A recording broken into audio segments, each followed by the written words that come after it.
teman-teman, apa kabar semuanya? Miss Ruro berharap teman-teman di rumah tetap sehat ya.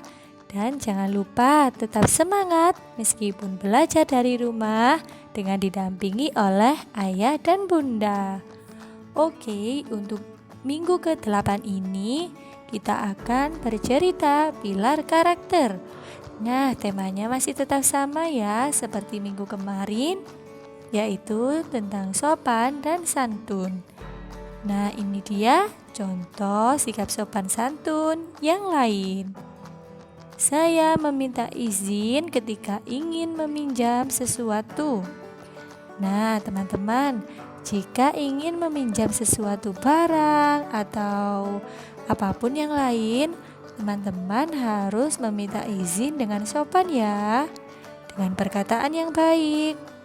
Jika teman-teman meminjam sesuatu dengan izin dulu dan dengan sopan, santun juga, maka orang lain akan senang dan pasti akan meminjamkan barangnya kepada teman-teman. Coba teman-teman perhatikan gambar di bawah. Nah, gambar di layar ini manakah ya menurut teman-teman anak yang meminta izin dengan sopan? Gambar sebelah kiri atau gambar yang sebelah kanan? Iya, gambar yang sebelah kiri.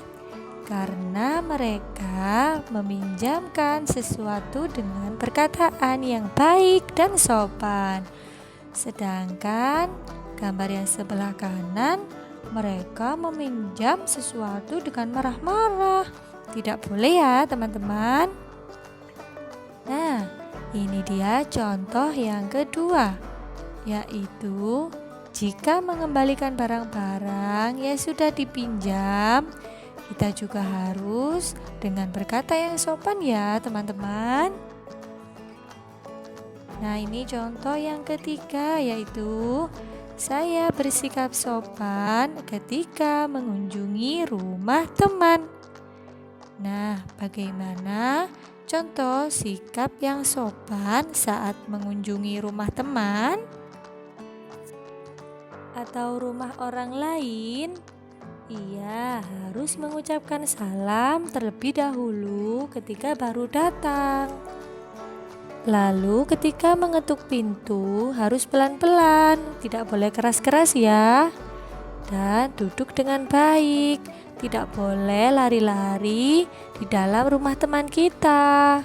Dan berbicara yang sopan juga ya. Nah, ini contoh yang keempat. Jika bertamu harus bersikap sopan.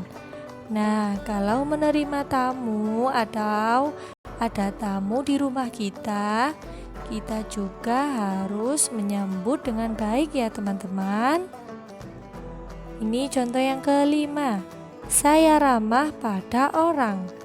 Nah, ini juga salah satu contoh sikap sopan santun ya teman-teman.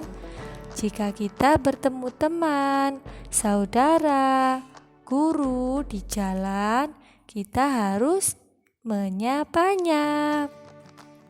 Nah, contoh berikutnya adalah saya duduk dengan tenang ketika makan.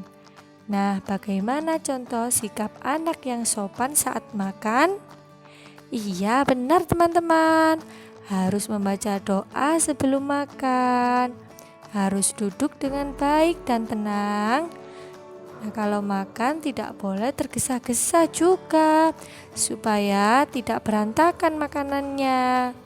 Kalau makan juga tidak boleh berbicara ya, supaya nanti tidak tersedak. Nah, itu dia contoh sikap sopan dan santun teman-teman. Terima kasih ya teman-teman, hari ini sudah menjadi pendengar yang baik. Kita ketemu lagi minggu depan ya teman-teman. Sampai jumpa.